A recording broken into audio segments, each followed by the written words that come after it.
I've worked with a lot of my own trauma. It's a topic I've got a huge interest in.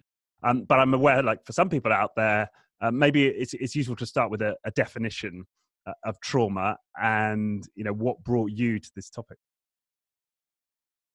Well, firstly, there's the kind of physical trauma that when you look trauma up in the internet, you get kind of A&E and kind of car accidents and kind of physical injuries. But if you get onto kind of emotional and psychological trauma, PTSD people are getting much more aware of, and that usually refers to people having experienced very kind of pronounced, dramatic, terrible events. But as I see it, trauma is much better defined. Trauma means, if you look at the roots of the word, a wound. So as opposed to looking at the events that cause that, it's better to look at whether you're wounded and the effects of that. Because two people can experience the same events and they're not going to respond in the same way. So trauma kind of occurs where the events meet that person. It's at the interface, and it's in the long-term impact. So many people have got events in their lives that are incredibly painful and that leave them with pain, with grief, with loss. But that doesn't necessarily, that's part of being human.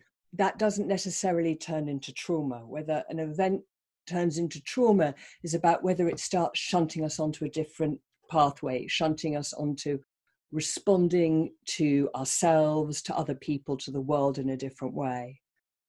And that depends a lot on what resources you have.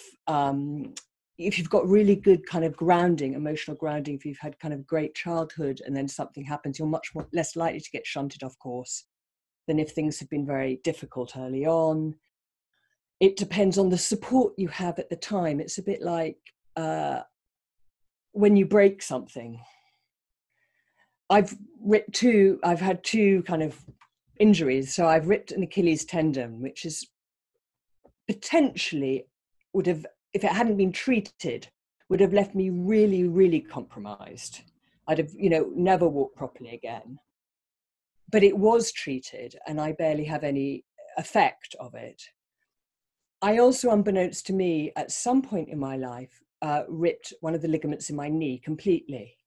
Didn't find out about it till many, many years later.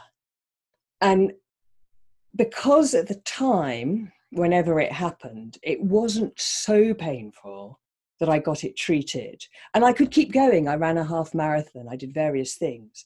But the long-term impact, actually, of the knee ligament that never healed is much worse than the long-term impact of the Achilles, because the Achilles was tended to and it was treated and it's fine. It was it had time to repair. I wore a cast.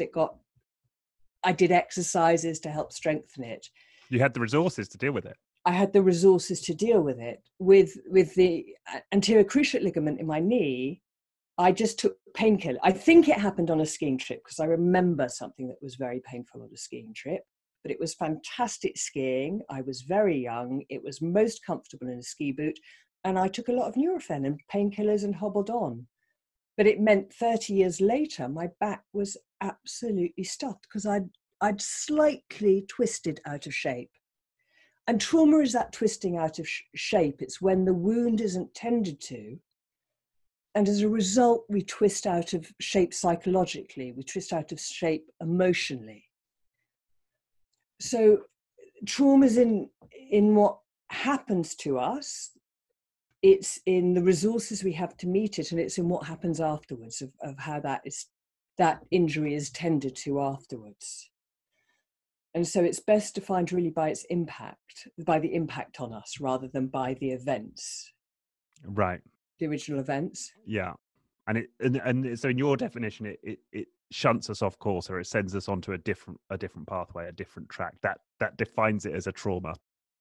Yes. And because yes and no, because obviously everything sends us off onto a different track. The people we meet, the, subjects often, particularly good school teacher sends us off onto one track. I mean, all kinds of things sends us off to a different track.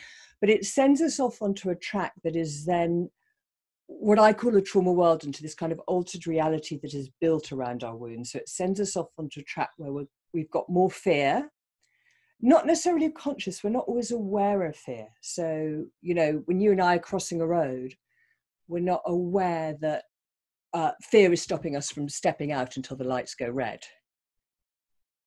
But fear is stopping us from stepping out until the lights go red, but it's not conscious. We're not, you know, it may be conscious if we kind of blindly step out and have forgotten, right? And cars then come, but most of the time it's just they're going, okay, you don't cross now, just wait, just cross. So there's a heightened level of fear to people, to situations, to the world. We usually disconnect from parts of ourselves. And we also develop shame and this kind of sense of being fundamentally inadequate. We may not even be conscious of that either. So I think it shunts us off to a different path, but and everyone's path will be different, individual. We're all unique. But the path of trauma has these kind of three core kind of dynamics in it that then compromise our lives, compromise how we interact with other people, compromise how we interact with ourselves, compromise how we see the world around us, compromise kind of our emotional life and how alive and we feel. So that's how I would see it.